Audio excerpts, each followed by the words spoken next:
Hi everybody, we're here at the Hartshorn family sugar shack, and I'm with Dave Hartshorn, and he's going to give us a little tour of his sugar shack. So Dave, what can you tell us about the operation here? Well, we didn't move down here until about 30 years ago.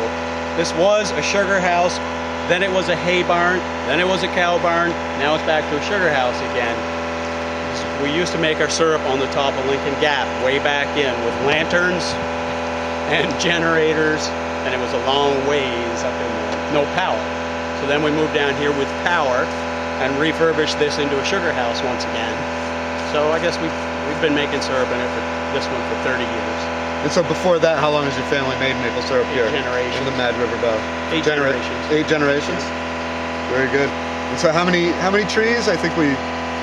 5,500 thereabouts. 5,500. Taps, wow. not trees, taps. Okay. Some trees will have 2 taps, some trees will have 1. Right. Once in a while 3. And so do you go out and gather it all in buckets, or? No, we are all pipeline. Labor is an issue with buckets, and you get more sap with the pipeline most of the time. Great. And so how's the 2012 season looking so far? It's still only basically the first week of March, so it's anybody's guess. Okay. We made a little bit early, but hardly any early, really.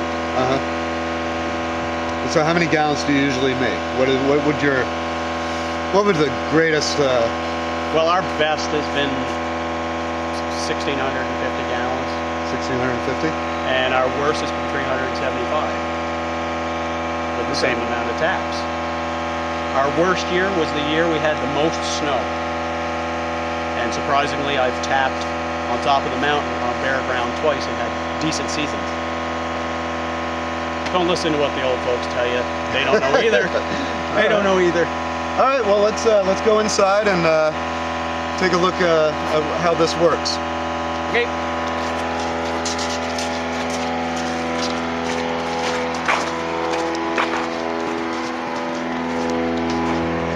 Dave, what are you doing there?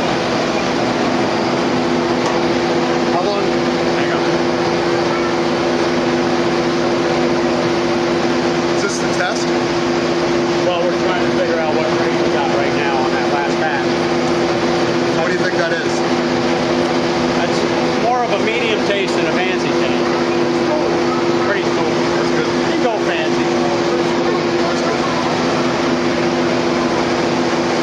So how long has this been boiling? Well, it comes off in batches.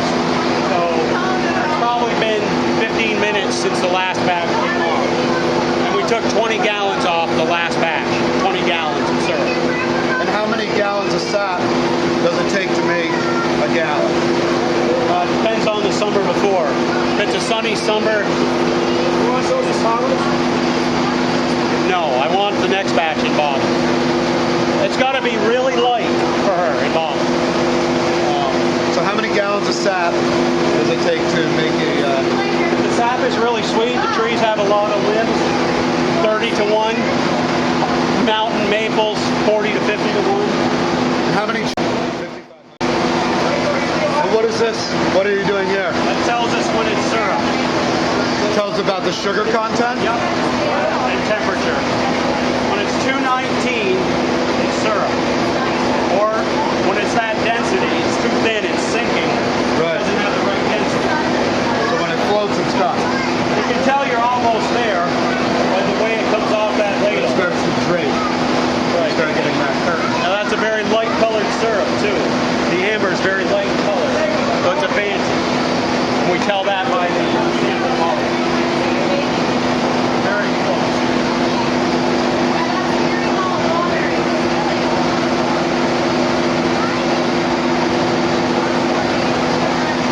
So you're right at the edge of being finished here, right? Yes. A couple minutes is everything at this point, or? Well, probably another minute. That means we'll start to take it off until it gets thin.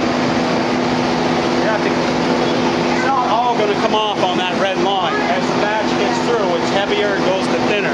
Then we'll balance it in the buckets so that it's all perfect.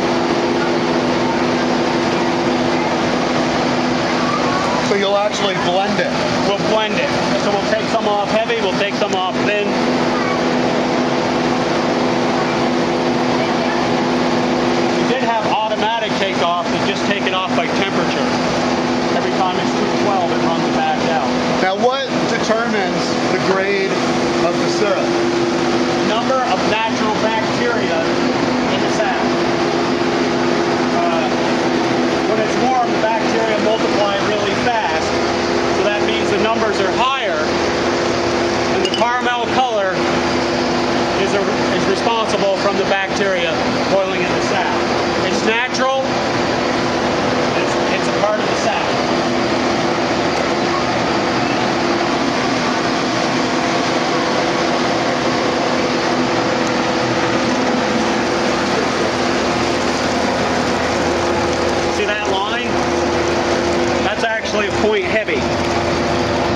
couldn't put that into the canner and can it, you'd end up with sugar in the bottom of your can.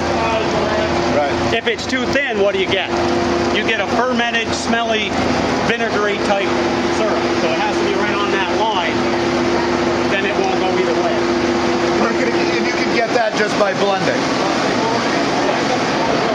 Thinner and heavier.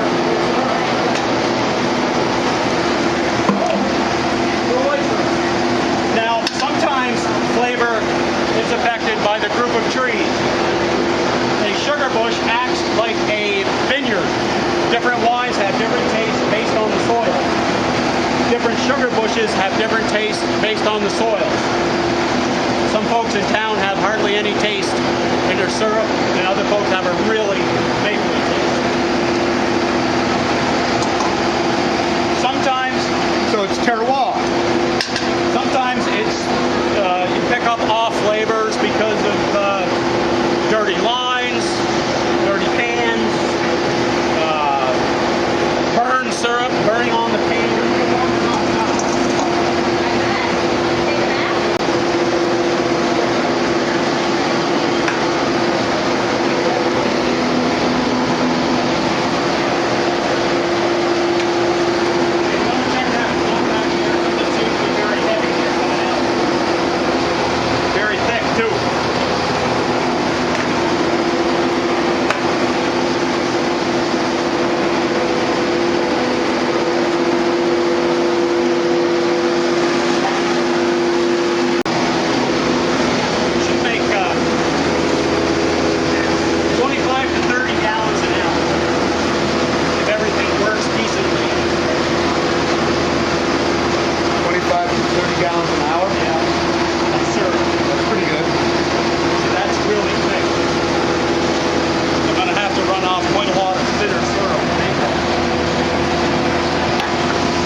About a mile and are driven down here all day collecting. When it's running, yeah. Takes a lot of storing. Okay, so I guess this is where Dave puts the finished syrup to get filtered. And those are oyster shells that actually help with the filtration.